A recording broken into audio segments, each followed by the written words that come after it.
And joining us now, Democratic Congressman Jim Himes of Connecticut. He's also a ranking member on the House Intelligence Committee. Congressman, thanks so much for making time this evening.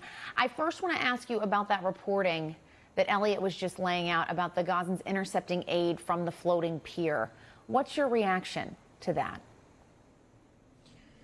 Well, Jessica, thanks for having me. And sadly, we're going to see more and more scenes like that as the humanitarian situation, which is already terrible inside of Gaza with, malnutrition and starvation fairly rampant. We're going to see more and more of that sort of thing. It will become increasingly difficult to deliver aid just because people will be so desperate. And of course, the more that is true, the more at risk the United States and the United States military is as it guard and manage this pier, which frankly is just, I can't imagine a more tangible symbol of embarrassment that the United States, which over the many years has given in the neighborhood of $150 billion to Israel, that we would have to build this pier, that we can't convince the Israelis and the Prime Minister in particular to open humanitarian corridors such that we have to build this absurd naval asset to get it in, is really problematic. So, look, I hope that the pier works. It never should have been necessary. And I hope that the Prime Minister will take seriously for the first time the need to really open substantial humanitarian corridors and allow the food and the medicine and the things that the people of Gaza need into Gaza. And you called it an embarrassment for the U.S. that it has to be there. I'm curious if you think that the U.S. should continue to support Israel. Do you think it should continue to send it weapons and aid? I do. And look, I understand that this is a nuanced position that is sort of inconsistent with the polarization that we see as people sort of join a team. I absolutely believe to my core that Israel has a right to defend itself and to go after and to eliminate the architects and the people who executed the most appalling terrorist attack that we have seen in a very long time on October 7th. It is also true that the Israelis and the Prime Minister in particular should do this very differently than they have in the last 7 months. This Prime Minister, who, in my opinion, has not done nearly enough to protect civilians, who has not outlined an end game, which, of course, his own defense minister is demanding and which he rejected. He has rejected a two-state solution over and over and over again. So while he has, in my opinion, in the laudable goal of defending Israel, been practically out of control with respect to the humanitarian situation, he's dismissed any hope for the Palestinians that ultimately are going to need to be a solution here. He has turned a blind eye to some truly appalling violence on the part of settlers in the West Bank, and he is sort of saber-rattled with respect to, going to war with Iran and other things that would conceivably have the effect of drawing the United States into a regional war. So my hope is, and look, it's not American politicians' job to get involved in Israeli domestic politics, but I hope that the Prime Minister will start listening to those people in his own party who are saying, this is not good for the long-term strategic interest of Israel.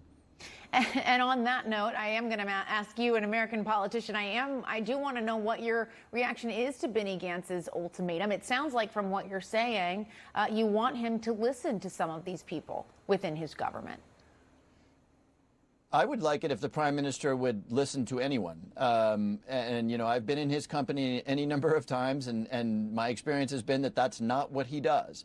And he has an awful lot to answer for, starting with, of course, October 7th and how that was ever allowed to happen.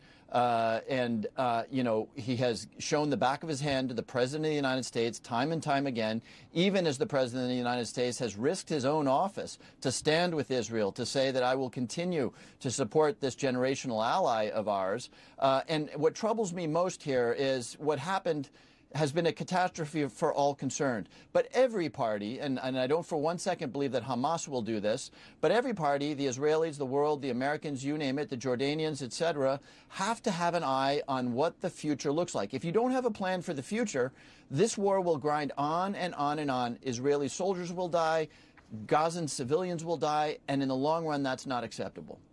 And I want to ask you, too, about this meeting between the Chinese President Xi Jinping and Russian President Vladimir Putin. We're seeing them come together. Back in April, Secretary Blinken warned of Chinese attempts to influence the upcoming election. And of course, Russia has been accused of doing the same. And now we have them meeting with each other in this election year. How concerned are you about their relationship and what can be done to make sure that they don't meddle in American elections? Well, two separate issues. I have very little doubt that the Russian military effort today is sustained largely by the oil purchases and the trade between China and Russia. And generations from now, if China sort of figures out how to get back into the, stable, rule-driven world order, which I think they have a profound interest in doing, they will have to answer to history for doing that. There are Ukrainians dying on the battlefield today because the Chinese have supported the Russian economy. And I think that's unconscionable. By the way, they're not the only ones. I wish the Indians would not be so keen about purchasing at a deeply discounted price the oil of a murderous regime that is looking to completely rewrite the global order. It is not inconceivable that China or India might someday be the subject of a territorial dispute. By the way, they have territorial disputes with each other. And so, it's a profoundly cynical game that China is playing because Russia has effectively become a oil supplying vassal to them, and they need energy. But again, the impact on the ground in Ukraine is just morally appalling.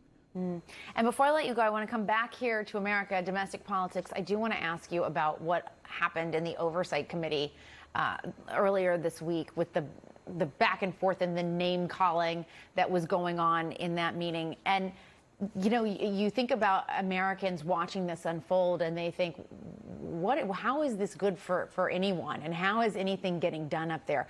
What would you say to them?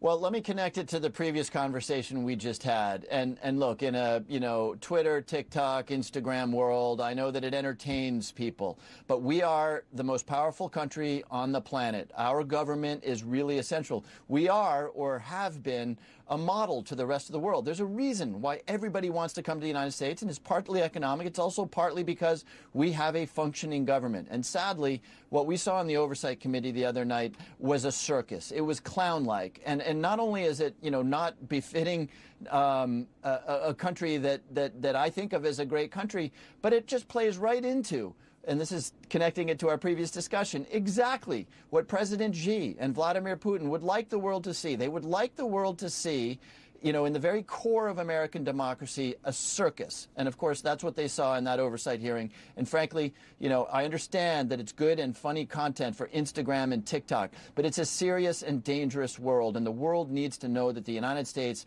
is being statesmanlike and deliberate in the way we govern ourselves and the way we act in the world.